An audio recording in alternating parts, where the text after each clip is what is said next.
If you're looking to buy your first home in Utah, but you need help with the down payment, then you're watching the right video.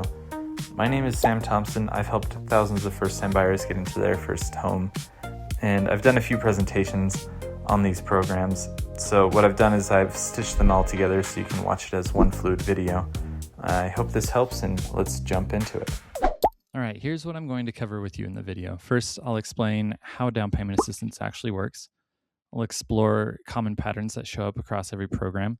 Then I'll get into the ground rules, eligibility, and process end to end for each program. I'll show you how programs layer to stretch your benefits further, and then I'll cover the next steps. So there are grants or there are loans. With grants, it's free money if you qualify up front. The catch is funding is less available, and you need a property under contract to get your foot in line. Then there are loans. There are three types of loans. There's repayable. That's your traditional loan that you pay back with interest. There's deferred. That usually comes with no interest or monthly payments, but it's due when you sell, refinance, or move out of the home. Then there's forgivable loans. That's usually wiped clean if you stay in the home for a certain amount of time. Okay, so some common patterns between these programs is first, there are purchase price limits.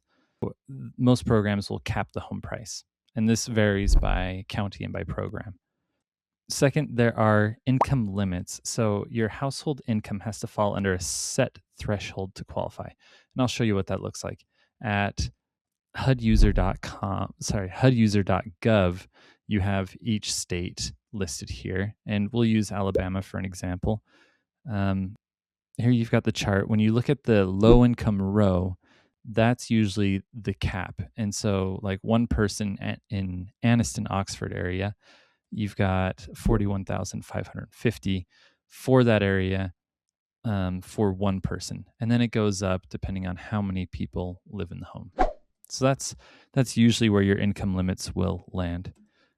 Next, the programs usually require you take a course, and that's usually just online. And then last, you have to work with an approved lender.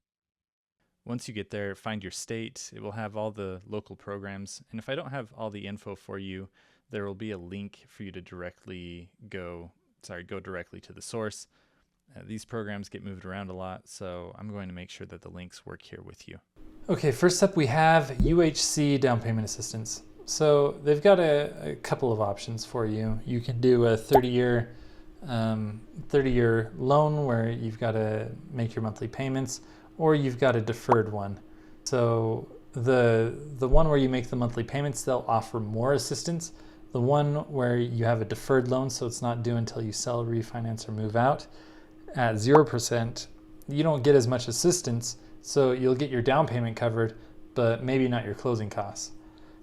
With the first one, you'll get your closing costs and your down payment covered because it's a much larger amount.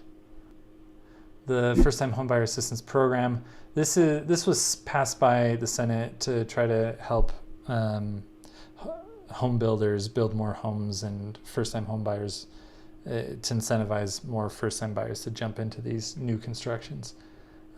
So you can get a deferred loan as long as you buy a new build at or below $450,000 purchase price. The Home Choice Program, this one's interesting for families that have family members with a disability as defined by the ADA.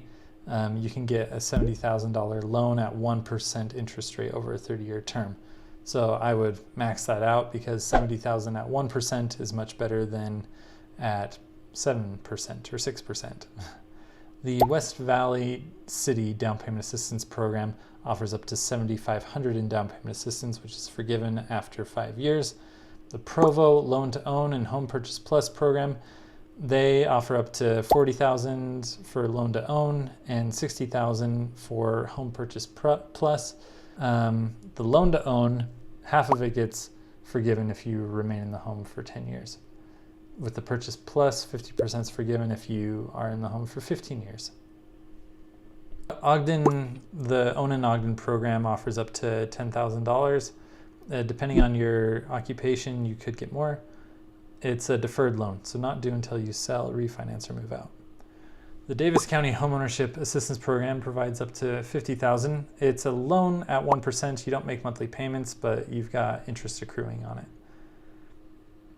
The Community Development Corporation of Utah provides up to $20,000. It's deferred loan, so not due until you sell, refinance, or move out. Okay, so the trickiest thing with these programs is it needs a professional that's approved to access these programs.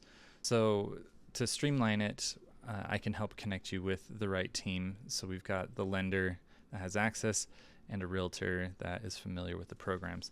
So click on this, connect with the DPA team, and I'll get you connected with the right people. All right, so I'll want to cover what stacking assistance looks like. This is combining programs or layering programs on top of each other so you can further stretch your benefits. I have to talk about lien position because this will determine if you get if you can stack more than one program on top of each other. So lien position is um, every loan has a place in line for repayment, and that place in line is called lien position. So, for example, there's your first mortgage, there's a second mortgage, and a third mortgage. If you sell the home, there's the first mortgage gets paid back first, then the second mortgage, then the third mortgage. So, say you sell for less than what you owe between all three of these mortgages, then this third mortgage holder, they get cut out of getting repaid. So, lenders and down payment assistance programs will look at this in terms of riskiness. So for a first mortgage, that's normal. A second mortgage, that's also normal. It's not as risky, but third mortgage is risky. So it will a lot of programs will not give you the assistance if they land in the third mortgage position, but there are a lot of programs that do. So it depends county by county, program by program. Now, what is easy to stack is a grant, because a grant doesn't need a lien position. They don't need to get repaid. So if you're going to stack anything, it would be a grant on a grant would be easy. A grant with a loan would be easy. Two loans together would be a little bit more difficult. So that covers that. Let's go back to my down payment assistance guide, and we'll pull up Alabama for an example. But your very next step would be connecting with the down payment assistance team, because earlier we covered that each program needs to be can only be accessed by an approved lender. And something else that would help is having a real estate agent that's also familiar with the programs.